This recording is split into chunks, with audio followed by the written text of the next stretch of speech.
when I'm coaching people and we're trying to decide if they want to start an agency, what you just talked about with that replicable process, like we have a system, we have people in place. We're just going to move these things essentially like along a little conveyor belt. That's what I'm always urging people to think about, and think about if they want that, if they Yeah. like that kind of a process, because it is very systematized, right? Yeah. So I have people on my team who do, Sarah makes the Trello card and the Trello card goes in this place and then it assigns to this person. Like it is very structural. So for Yes. people whose brains do well with that, I find they like the agency model the most Yes. because it's process oriented. I'm so glad you said that. And it's a very important thing for us to get into because I I have to say I'm much more enjoyed my writing business than I enjoyed my agency business, if I'm honest. My agency was making a ton more money. I wasn't doing as much work. I was still utilizing all my skills. We were making a lot of sales. Like it was working. It was growing. It was great. But I wasn't really enjoying what I was doing because my role suddenly changed from being this creative person who could, make something based on a brief and like please my clients to, oh, now I just have to manage all these people and projects and like fix everyone's mistakes, make sales, and just keep it all going. And for me, it just wasn't something I ultimately wanted to pursue. And now it's very, very rare that I will take on a project and like work with a writer and kind of do it. If I feel like doing it, I'll do it, but it's like I've moved away from all of that because of exactly what you said. And so I think it's It's good a to give different people that. job. It's a different job. Yeah.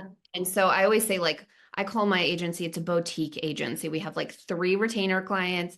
I'm so happy with that size. I don't really, whenever people are like, what's the growth plan? I'm like, no, no, there isn't one. Like this is the right size for me. I also have 2 little kids. Like my life is very full. Like this is the size that I want this to be.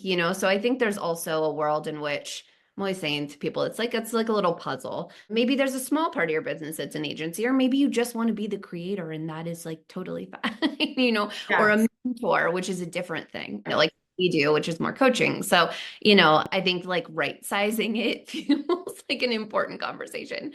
Well, Because yeah. it can get to be a big monster. I've worked with people before where we're actually descaling because it's making them unhappy because it's so complex. That's not great either. Yeah, so there's the piece that is like, how much of it do you want to be doing, and do you have other sources of revenue, and how can you balance all of that?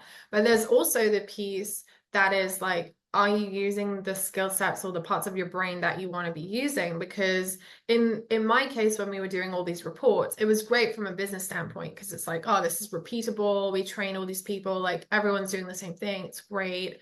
But I wasn't learning anything. I wasn't challenging myself. I wasn't doing anything interesting to me at all. Like I was just like a robot doing all these reports. Whereas if I was doing something more similar to what you're doing, where it's more strategy, and I'm like still meeting with the founders or meeting with the decision makers and saying like, here's how I think we should approach it, and then handing it off to people to implement that, I would be a lot more fulfilled in what I was doing. And so I think, again, that's another important distinction to make is what kinds of skills or parts of your brain do you want to be using in your agency? Yeah, I agree with you. I am always asking people, like they'll come to me and say, I want to scale. And I'm like, why? I mean, like, I'm not telling you you shouldn't, but why? What's the point of it? I mean, that's the way I coach, is it's very life centric too. So I'm like, is it worth it to you? I think an agency can be a shiny object for a lot of people. Like it sounds cool. And in many ways it can be great, but it's a good question to ask yourself before you get into it. And Yeah. then, when you think about starting it, like literally the first little bit is so structural. For me, it was like, what's the onboarding process? Can we get that streamlined? This, like, what are all the steps in the process? Like contracts, invoices, all of that. It's very process driven when you Yeah. first set it up. Yeah, definitely. I think I went into it with the same mindset of it's only going to work if everything is systematized, if I know exactly what I need to do, if they know exactly what they need to do, if I can easily explain it to them, if there aren't a ton of steps for everyone to take and make mistakes with. Like Yeah. you've just got to iron out the creases at every single step and just act like you've done it 100 million times before. even if you haven't, and then it will work. But to get to the point where everything is running like that, there's kind of this hurdle that you have to get over. And that's why I think it's so important, like you said, to ask yourself why you're doing it, because that might not be something you enjoy, but if the thing that you're trying to achieve makes it worthwhile to go through that, by all means go through that. But if it doesn't, then why? I know it's not worth it. Yeah, totally. So, and I think you see people making a lot of money from running an agency, but also there's all these complexities of contractors and paying other people and these other parts that, I think when you see people online talking about being a 6-figure, 7-figure entrepreneur, like you have to remember as the business grows, there's a lot of other expenses. Like they're not just taking that money home in the same way a lot of people I work with are so much happier just working by themselves or working like I do with like one contractor, two contractors in a sort of simple way. Sometimes making more than somebody who has like a much more giant business than you do. Yeah. Is there anything you think we've missed that you think if someone's thinking of starting an agency, they absolutely must know this thing? The thing I always say to people is that like I'm a big experimenter. And so if there are ways that you can experiment with this, I think sometimes people think like, oh God, now I have to set up an agency and it's like this giant mountain. And usually I suggest like take on one client that would have a kind of agency feel to the work and then set up your processes as you're working with that first client. Like make it an experiment, try it a little bit because you might get into it and decide you don't like it. And that's pretty normal. I mean, I really like I'm a big fan of like try it, see what you think. If you don't like it, totally fine to walk away. But so, if you're listening to this and you're like, I think this is for me, I would do a little experimenting with it before you fully, you know, run towards it just to gut check it for yourself.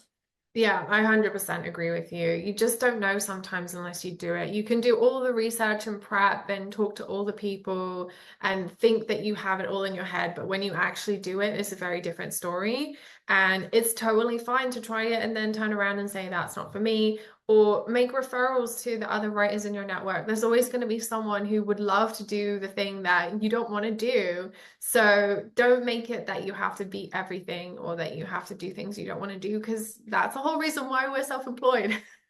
Totally, totally. So yeah, I would say like approach it with like open hands, just like make it a little experiment. I love for people to sit down and kind of sketch out like, oh, what is it I would offer and what is this process? But like in a very sort of loose, creative way when you start. Yeah.